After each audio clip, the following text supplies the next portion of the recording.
Dear students, good morning. You are welcome in the English period.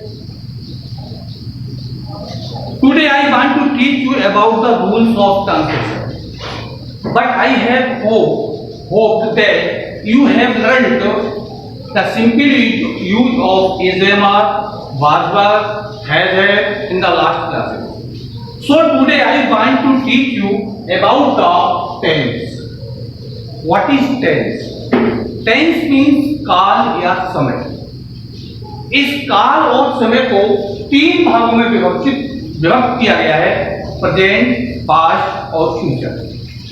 Present tense वह होता है जो समय हमारा वर्तमान में चल रहा है।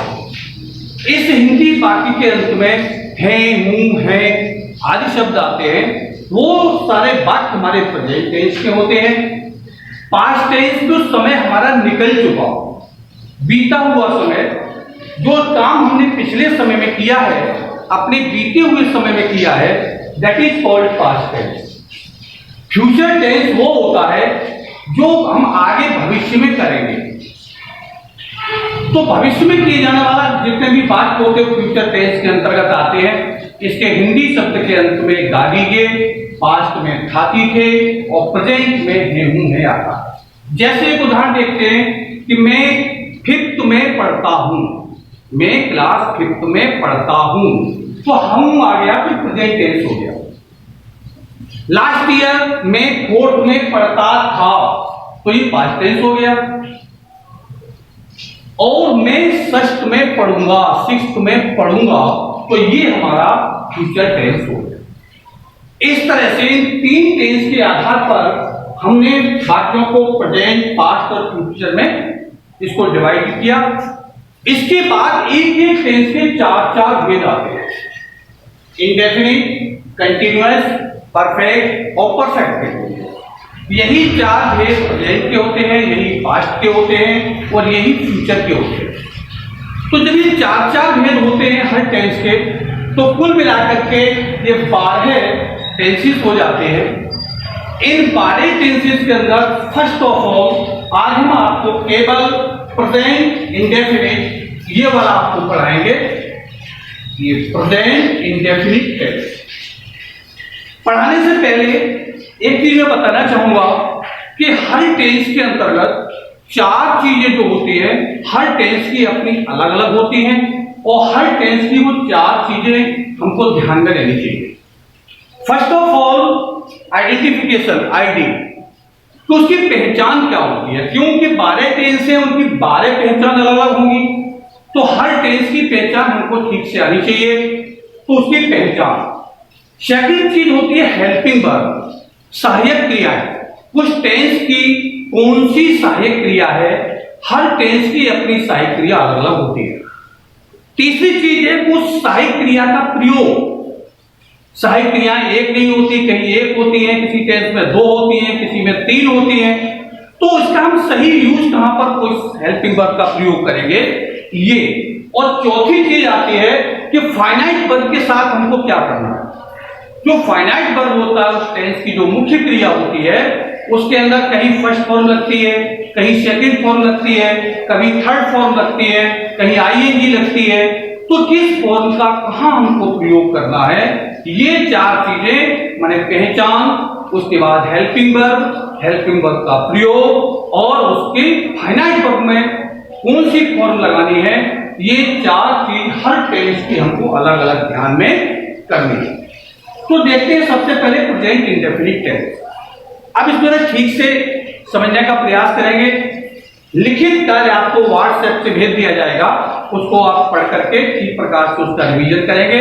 अभी आप समझिए, जिस हिंदी वाक्य की क्रिया के अंत में, शब्द को जरा ध्यान से समझेंगे, क्रिया के अंत में ताहे तीहे आता है, उसे प्रेजेंट इंडेफिनिट टेंस कहते हैं।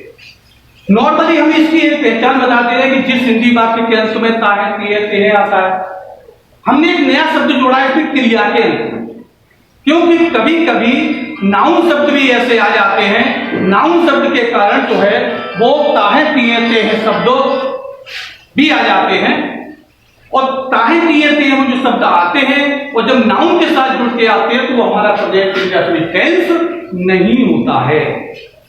जैसे मोहन के पास एक कुत्ता है, अब ताहे तो आ गया लेकिन कुत्ता वर्ब नहीं है, इसलिए इसका प्रयोग प्रेजेंट इंडेफिनिट टेंस के रूल्स के आधार पर नहीं होगा। लता के पास एक छाता है, तो छाता भी नाउन है, तो जो छाता नाउन है तो इसका प्रयोग है जैब के आधार पर होगा, क्योंकि कुत्ता छाता इसके बाद है तो आता है, लेकिन कुत्ता छाता जो है वो नाउन है, इसलिए ये प्रेजेंट इंडेफिनिट टेंस के आधार पर इसका ट्रांजिशन नहीं होगा। अब क्रिया में ताहे तिये आता है, जाता है, खाता है, रोता है, धोता है, सोता है, ये सारे वाक्य जो है हमारे प्रेजेंट इंडेफिनिट टेंस के अंतर्गत आते हैं। तो ये हमारी एक पहचान हो गई। इसके बाद दूसरी चीज आती है हेल्पिंग वर्ब।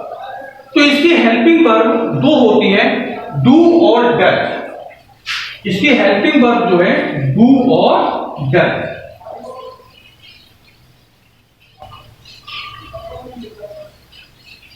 अब देखिए यहां पर एक बड़े विवाद की विषय आती है, कभी कभी बड़ी समस्या भी होती है। डज के प्रयोग के लिए दो शर्त होनी चाहिए। एक शर्त हम लोग याद करते हैं, दूसरी भूल जाते हैं। हम कहते हैं कि एक वचन के साथ डज और बहुवचन के साथ डू का प्रयोग करते हैं, ये एक शर्त है। लेकिन दूसरी शर्त डज के प्रयोग के साथ और जुड़ी हुई है, और वो ये है कि वो सिंगुलर थर्ड पर्सन होना चाहिए। थर्ड पर्सन सिंगुलर के साथ डज का प्रयोग होता है, बाकी सबके साथ डू का प्रयोग होता है। कभी कभी लोग कहते हैं कि आई के साथ डू का प्रयोग क्यों? तो आई के साथ जो डू का प्रयोग हुआ है वो सिर्फ इसलिए हुआ है कि आई सिंगुलर है, ये सत्य है, लेकिन आई थर्ड पर्सन नहीं है, इसलिए डू का प्रयोग होता है, डज का प्रयोग नहीं होता है। तो थर्ड पर्सन एक वचन के साथ डज का प्रयोग करते हैं, बाकी फर्स्ट पर्सन, सेकंड पर्सन और थर्ड पर्सन बहुवचन के साथ डू का प्रयोग करते हैं। अब पर्सन में आप देखेंगे तो फर्स्ट पर्सन में देखिए आई भी सब्जेक्ट होते हैं, सेकंड पर्सन के यू सब्जेक्ट होता है, थर्ड पर्सन के अंदर ही, शी, इट, दे, ये हमारे जो है। अब क्यों दे के साथ जो लगाते हैं, दे थर्ड पर्सन है क्योंकि प्लूरल नंबर है, आई सिंगुलर है बट फर्स्ट पर्सन है। तो डज के प्रयोग के लिए हमको जो है दो शब्द चाहिए, एक तो सिंगुलर हो, वो भी थर्ड पर्सन का हो। नाम भी जितने भी आते हैं वो सब हमारे थर्ड पर्सन के अंतर्गत ही आते हैं। तो ये हमारे डू डज का प्रयोग हुआ। लेकिन अफर्मेटिव जो सेंटेंस होता है, जिसे हम पॉजिटिव सेंटेंस कहते हैं, उसमें डू डज का प्रयोग नहीं होता है। यदि हमारा subject third person singular number है तो एस या ईएस का प्रयोग कर देते हैं। एस और ईएस दोनों का प्रयोग थर्ड पर्सन सिंगुलर के साथ ही होता है। जो प्रयोग डज का है वही प्रयोग एस और ईएस का है। इन दोनों के लिए दो शर्त चाहिए कि वो सिंगुलर हो और थर्ड पर्सन होना ही चाहिए। अब प्रश्न आता है कि एस और ईएस दोनों में लगाएंगे तो फिर ईएस कहां लगाएंगे? तो जिन वर्ड्स के अंत में O, C S S S S double S तो ईएस अदरवाइज प्रयोग कर देते हैं। लेकिन इन दोनों का प्रयोग थर्ड पर्सन एक वचन के साथ ही होता है। तो सबसे पहले पहचान हुई कि जिस हिंदी वाक्य के अंत में क्रिया में ताहे तिये हों, उसके बाद हेल्पिंग वर्ब डू और डज, डज का प्रयोग थर्ड पर्सन एक वचन के साथ होता है, और अफर्मेटिव वाक्य के अंदर डू और डज का प्रयोग नहीं करते हैं। तो वहां पर यदि हमारा सब्जेक्ट थर्ड पर्सन सिंगुलर होता है तो एस और ईएस का प्रयोग कर देते हैं, और ईएस का प्रयोग O, C H, S H, X, S double S के बाद करते हैं, बाकी सब में एस का प्रयोग करते हैं। इसके बाद डू और डज का प्रयोग कहां करते हैं? जब हमारा वाक्य नेगेटिव होता है या फिर इंटेरोगेटिव होता है तो उसमें हम जो है डू और डज का प्रयोग कर देते हैं, उस समय पर इस फाइनाइट वर्ब के अंदर एस या ईएस का प्रयोग नहीं करते हैं। जब नेगेटिव और इंटरोगेटिव के अंदर डू डज का प्रयोग कर देते हैं तो फिर फाइनाइट वर्ब के अंदर एस और ईएस का प्रयोग नहीं किया जाता है। इस प्रकार से सबसे पहले हमने उस टेंस की पहचान, उसके बाद उसकी सहायक क्रिया के बाद उसका प्रयोग, एस और ईएस का प्रयोग, और अंत में डू और डज के प्रयोग के साथ इस टेंस को हम जो आज पूर्ण करते हैं। इसकी हार्ड कॉपी को और ये व्हाट्सएप से भेज दी जाएगी। सभी भैया बहन ठीक प्रकार से इसको पढ़ें।